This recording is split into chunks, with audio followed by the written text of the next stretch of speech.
All right, welcome everyone. We're about to take a tour through, well, one of the longest stories ever told, really, the story of the human face in art. Our journey is going to take us from the walls of ancient caves all the way to the screen that's probably in your pocket right now. So let's start with a real mystery, a total head-scratcher. The earliest human artists, tens of thousands of years ago, could paint animals that were shockingly realistic. I mean, just look at the power in that bison. But here's the crazy part. When it came to drawing themselves, they just drew stick figures. So, what gives? How on earth did we go from that to this? A world totally obsessed with capturing every single detail of the human face. Okay, let's step into our first gallery. This is where the human figure finally steps into the spotlight.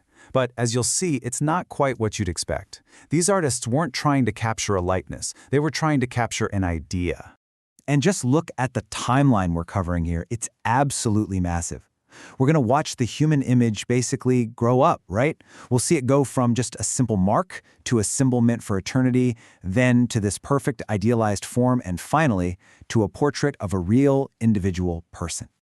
So, let's take the Egyptians. You know that classic style, right? Well, it wasn't because they couldn't draw realistically. Nope, they weren't trying to capture a quick snapshot.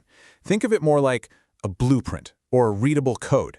They wanted to show the most information possible, the profile of the head, the front of the eye, not just what it looked like from one spot. The goal wasn't realism, it was clarity for eternity. And then the Greeks came along and just threw that whole rulebook out the window. For them, the human body wasn't some code to be read. It was the absolute peak of beauty and harmony. They got obsessed with math, with ratios, all to sculpt the perfect human. It was all about celebrating potential, making their gods look just like us, only, flawless. And the Romans, they looked at that Greek perfection and said, yeah, let's bring this back down to earth. They cared about reality, about power, about personality. So their portraits, they weren't of some perfect god. They were of real, flawed, powerful people, wrinkles, warts, and all. They saw the character in those details, the story of a life etched into a face. So here's where it gets interesting. That ancient Greek obsession with creating the perfect, flawless human, sound familiar at all? It should. It is literally the same impulse behind every filter we use on our phones. It's that exact same quest for the ideal version of ourselves. Wild, right? All right, let's head into the next gallery. Now, things are going to get different. We're entering a period where the focus shifts completely, away from the earthly body and towards the immortal soul. For more than 1,000 years, art had a new boss, faith. So, in this section, we're going to see a real roller coaster. First, art kind of forgets about realism to try and capture something divine. That's the Byzantine era. Then, bam, the Renaissance rediscovers the human body with this incredible scientific passion. And to top it all off, the Baroque period comes in and just injects it with pure, over-the-top drama. Okay, we have to talk about this, because this right here, linear perspective, this was an absolute game changer. For the very first time, artists had a mathematical system to create a totally believable, rational, three-dimensional world on a flat surface. It literally put human beings back in the driver's seat, right at the center of their own world. And then you get to the Baroque period, and they take that realism and, honestly, they weaponize light and shadow. This technique, chiaroscuro, wasn't just to make things look solid. Oh no. It was all about cranking up the drama, making you feel it. It turned these old religious stories into these intense, edge-of-your-seat moments of human experience. And if you think this is just some old art history thing, think again. That extreme dramatic lighting, today we just call it cinematic lighting. Every time you watch a movie and see a character half hidden in shadow during a tense scene, yeah, you can thank the Baroque painters for that. It is the exact same trick. Welcome to our next gallery. And here, the whole mission statement for artists changes. We're moving away from showing the world as it is and towards showing how the world feels to the individual. It's about to get personal.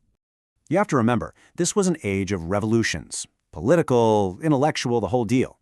So it just makes sense that artists started to trust their own gut, right? Their own reason, their own emotions, their own eyes, more than some dusty old rulebook. And this slide right here, this is the perfect picture of the tug of war that was happening. On one side, you have Team Neoclassicism. It's all about clean lines, reason, morality. It's art for the mind. And then, pushing right back, you've got Team Romanticism. All passion, chaos, intense emotion. That's art for the heart. Then the Impressionists started a revolution that was kind of quiet, but it changed everything. They literally walked out of the studio, set up their easels outside, and said, you know what? We're not going to paint a tree, we're going to paint the light that's hitting the tree. It was all about capturing a single fleeting moment, just an impression. And art was never the same after that. So that whole idea, isolating a subject, capturing a subjective, fleeting moment, and making it the entire focus, well, think about it. That is exactly what your phone's portrait mode is designed to do. It blurs out all the background noise so you could focus on that one fleeting instant. It's impressionism for the digital age. Okay, deep breath. Welcome to our final gallery, the 20th century. And I'm telling you, prepare yourselves. Because every single rule we've learned so far about what a portrait should be, it's about to get smashed into a million tiny pieces. First up, Cubism. Pioneered by Picasso and Braque, these guys basically looked at 500 years of tradition and called it a lie. They declared that a single viewpoint wasn't the truth. To really show a person, they argued, you had to show them from the front, the side, from the back, all at the exact same time. And after the absolute trauma of the World Wars, art couldn't just be pretty anymore. It became a tool of protest, a way to scream. You get movements like Dadaism, which responded to the absurdity of the world with absurd art. And this chaos eventually just shattered the whole idea of a single correct style. In the world today, there's no one way to make art. It's all about the remix. And here's the final twist. That once shocking, totally revolutionary, cutest idea of seeing a single person from dozens of different perspectives all at once, well, just open the photo gallery on your phone. We do it every single day without even thinking about it. So our tour of the museum ends here, but really your journey is just getting started.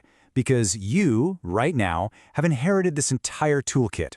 All of these tools, all of these traditions, all of these ways of seeing and telling a story, they're yours now. And that is the question this whole 40,000-year story leaves us with. They used pigment and stone to say something about their world. You have pixels and filters. So what will your portrait say?